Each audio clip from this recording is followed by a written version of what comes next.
Hi, my name is Miranda Baker, and on August 29th, my boyfriend and I picked up Brian at Grand Teton National Park at 5:30 at night at Coulter Bay.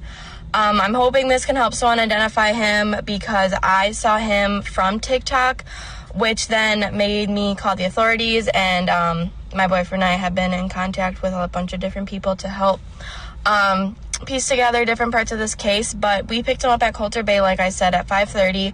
He approached us asking us for a ride because he needed to go to Jackson, which we were going to Jackson that night. So I said, hop in. He hopped in the back of my Jeep.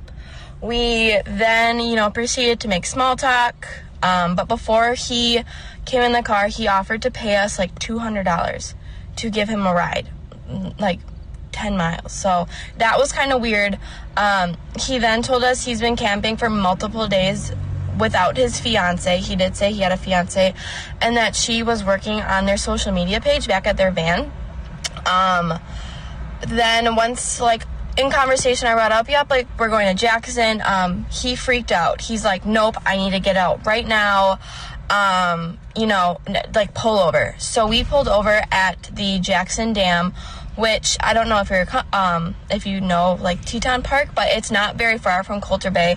And if this does reach people, I can post pictures of exactly where we picked him up and the whole route or whatever, and screenshots of the timestamps.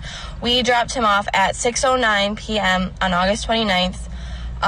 He kind of hurried out of the car, and then he's like, okay, I'm just gonna go find someone else to hitchhike. And we're like, okay. It was a weird situation. So when we picked him up, he was wearing a backpack, he had a long sleeve pants, hiking boots, and he had scruff. But he didn't look dirty. For someone who was camping for multiple days, he didn't look dirty, he didn't smell dirty. So that part was kind of weird. And I'm just really hoping that they find her, and this helps someone remember seeing him, or something like that.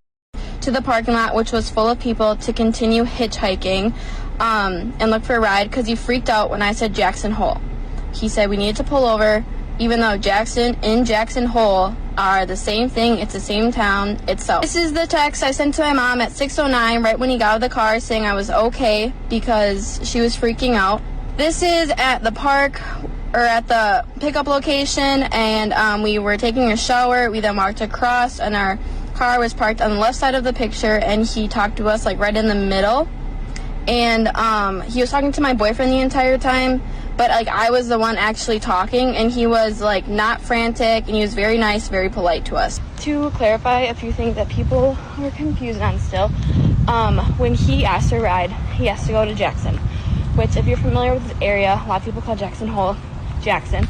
So that's why I said yes to giving him a ride. But you think any good hiker would know south and north. We were going south out of the park when he said he was camping north. He had told us that him and Gabby were not camping on a regulated campsite through the national park, that they were camping basically out in the middle of nowhere along Snake River. This is key information.